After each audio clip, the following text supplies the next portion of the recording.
You've got everything in that movie, and you've got a real and here, this is a chronicle of what this project is.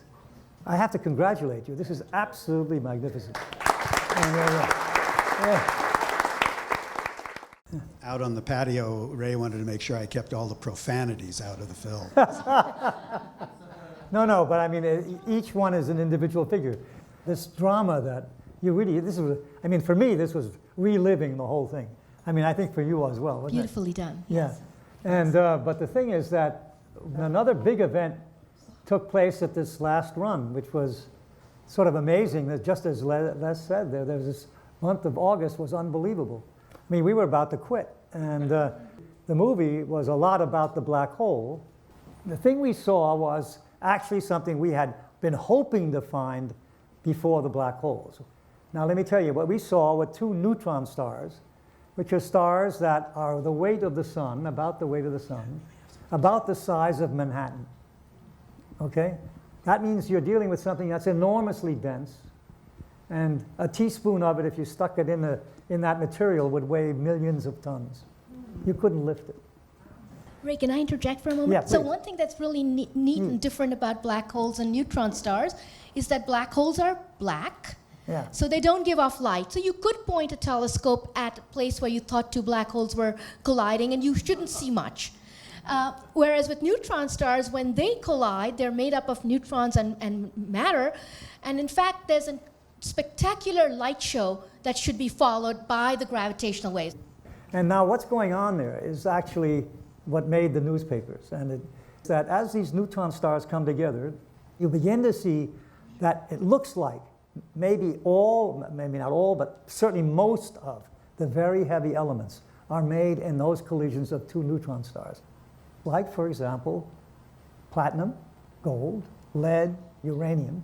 They just didn't easily make in stars. And that, people had guessed at that before. But now they really saw that it was two neutron stars. They got that from the gravitational wave research.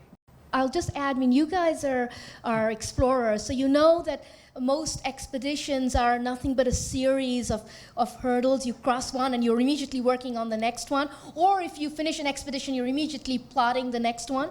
So this is very similar. The moment you make a discovery, which really what you've done is you've just opened up new questions. When we started this field, and this is mostly due to Kip Thorne, who is, you saw him talking in the movie. Kip was the one who stressed he stressed hardest of all of us the idea that when we open this field, and the idea is not to detect a gravitational wave and prove Einstein right, that's very important and lovely, or even prove Einstein a little bit wrong, as Feynman was saying. I mean, Feynman, but I don't know how you got those Feynman clips. I mean, what did you have to pay to get those? I mean, but anyway, but Feynman is absolutely right. We may yet find that in one deepest sense, there is something not going to completely agree with Einstein. But there's other things which are, and this is where Kip comes into this. There is, and you can think of it in two ways. Yes, we've detected gravitational waves, that's very important. And we've opened thereby a new field of astronomy, which is also very important. And so, okay, there are things we know about, and we will see them in a different way through the channel of gravitational waves. That's one positive thing. That's not the only thing. There's going to be things you don't even know about that you may see. Why? Because this is so radically different. It's going to be a really lovely challenge, that we are going to look at things which nobody's ever thought about. I think for me, the most exciting thing that could come out next is a headline that says, gravitational wave scientists see an object and they have no bleep clue what it is. So I think that's really where this should go next. Ray will have his own version. So I'm fully expecting that maybe we'll see a wormhole. A wormhole? Yeah. Okay. Yeah. And I'll tell you how we'll see it.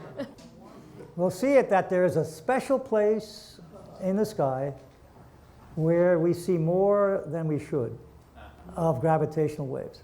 And that will be the connection to another very interesting spot. So let me just close with it. In some thought processes, a wormhole is expected to be the portal to a parallel universe, and we can leave it there.